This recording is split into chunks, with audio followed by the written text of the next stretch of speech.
श्री कृष्ण की लीलाओं की गाथा गाते हैं। हम श्री कृष्ण की लीलाओं की गाथा गाते हैं। कैसे कंस का वध किया ओ तुम्हें सुनाते हैं, हम तुम्हें सुनाते हैं। हम श्री कृष्ण की लीलाओं की गाथा गाते हैं। कैसे कंस का वध किया ओ तुम्हें सुनाते हैं, हम तुम्हें सुनाते हैं।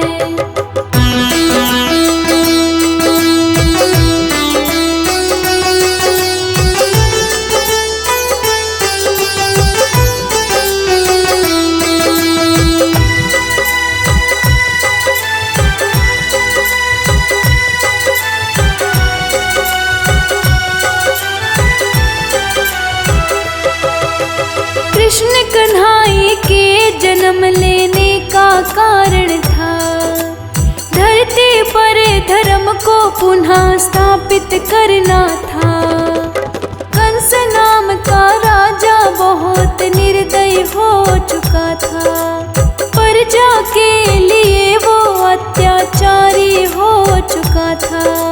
कृष्ण जी की लीलाओं की गाथा गाते हैं।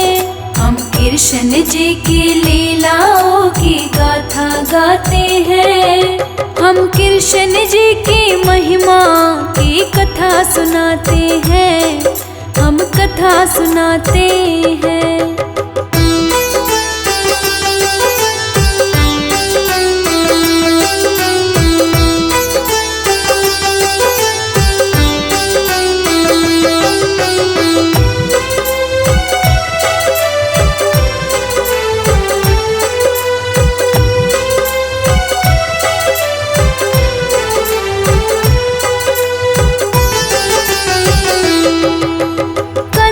चचेरी बहन जिसका नाम देवकी था।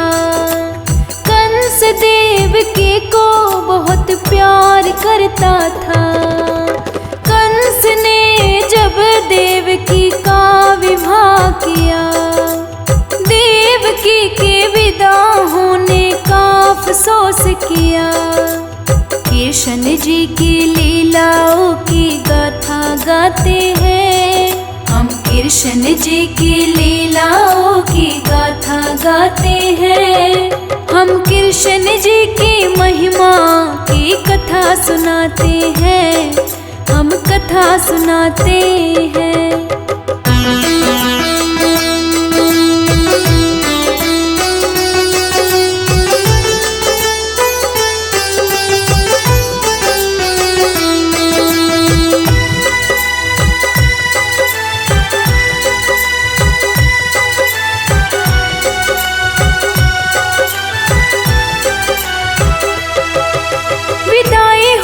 जब देवकी की भविष्यवाणी हुई, दंग रह गया कंस जब उसने वो सुनी।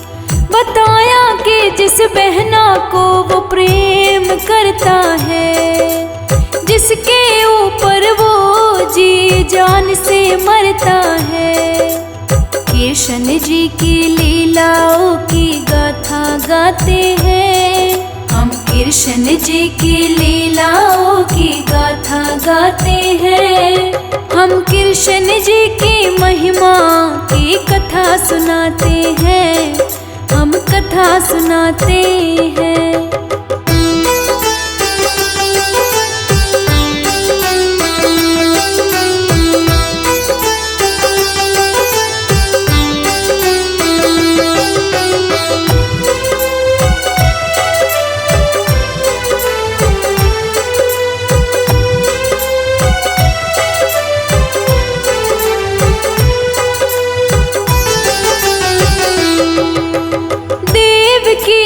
उसकी मृत्यु का कारण बनेगी।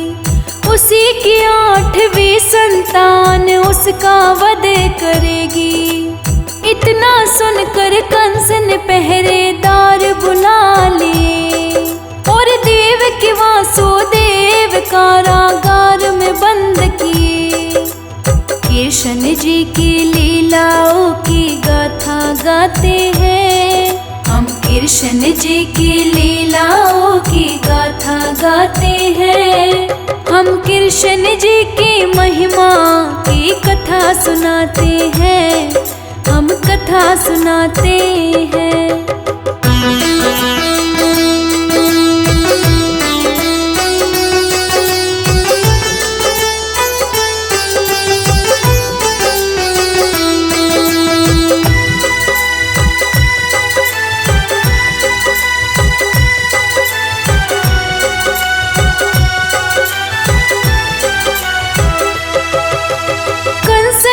इतना सुनकर भी हिम्मत नहीं हारी। एक एक करके देवकी की 6 संतान मारी।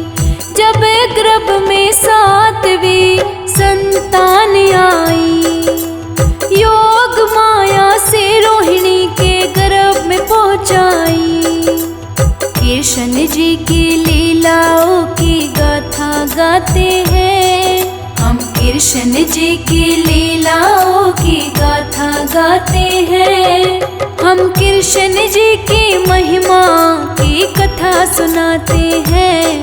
हम कथा सुनाते हैं।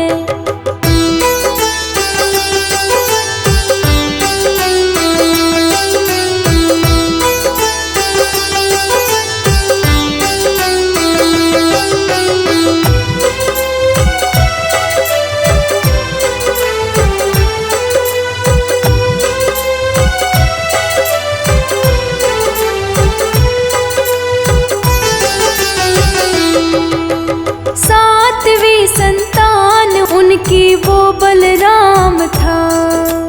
इसी तरह वो बलराम मृत्यु से बच गया। फिर रात अंधेरे अष्टमी को चमत्कार हो गया।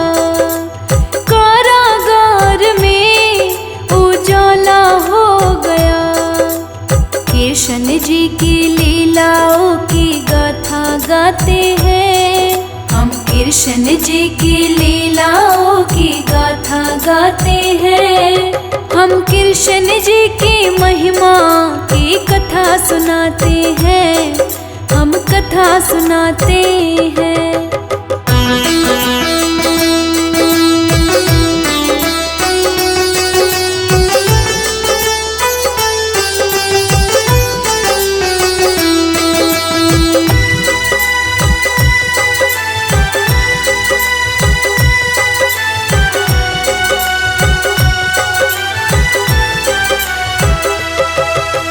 विष्णु जी प्रकट हुए उनको बुलाते हैं।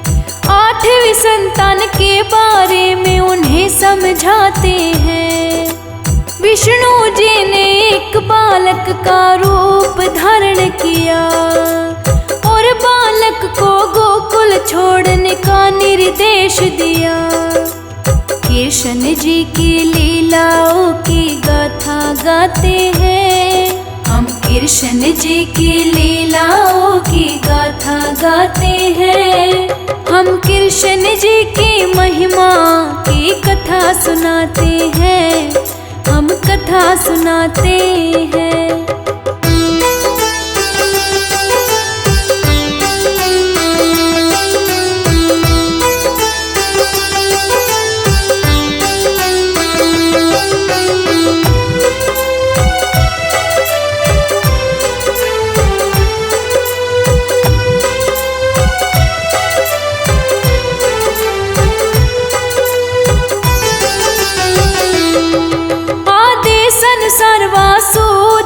छोड़ने को हुए तैयार।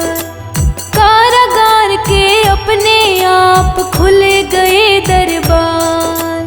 पहरेदार भी गहरी नींद में सो गए। वासुदेव कृष्ण जी को लेकर निकल गए। कृष्ण जी की लीलाओं की गाथा गाते हैं। हम कृष्ण जी की लीलाओं की गाथा गाते हैं। हम कृष्ण जी की महिमा की कथा सुनाते हैं। हम कथा सुनाते हैं।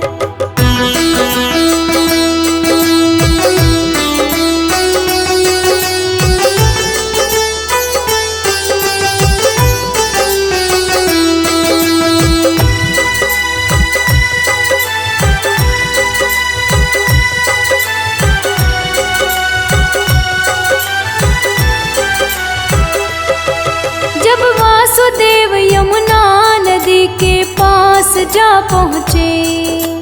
तेज बारिश उफनती नदी रास्ता उनका रोके।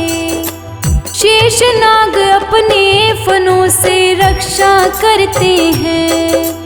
फिर वासुदेव गोकुल नगरी जा पहुँचते हैं।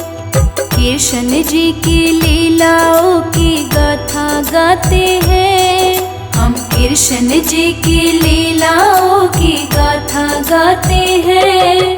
हम कृष्ण जी की महिमा की कथा सुनाते हैं। हम कथा सुनाते हैं।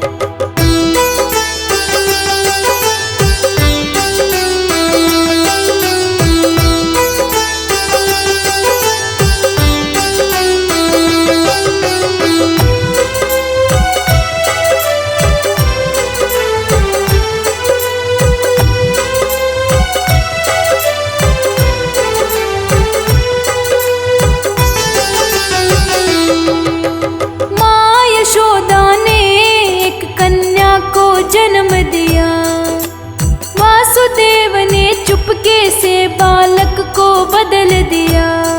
जब वासुदेव कन्या को लेकर कारागार पहुँचे, द्वार भी खुल गए, पहरेदार भी जग गए। कृष्ण जी की लीलाओं की गाथा गाते हैं। हम कृष्ण जी की लीलाओं की गाथा गाते हैं। हम कृष्ण जी की महिमा की कथा सुनाते हैं। हम कथा सुनाते हैं।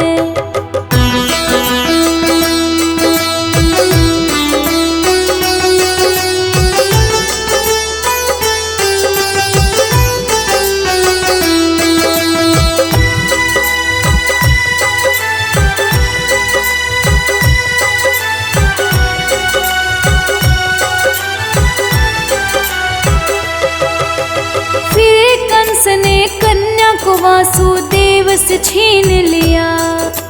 उठाकर कन्या को जमीन पर पटक दिया। पर कन्या हाथों से निकल आकाश में जा पहुँची। तेरा काल गोकुल पहुँच चुका, कंस को बोली। कंस को उसके किए का परिणाम मिला। आखिर में कन्हैया ने कंस का वध किया। कृष्ण जी की लीलाओं की गाथा गाते हैं। हम कृष्ण जी की लीलाओं की गाथा गाते हैं। हम कृष्ण जी की महिमा की कथा सुनाते हैं। हम कथा सुनाते हैं।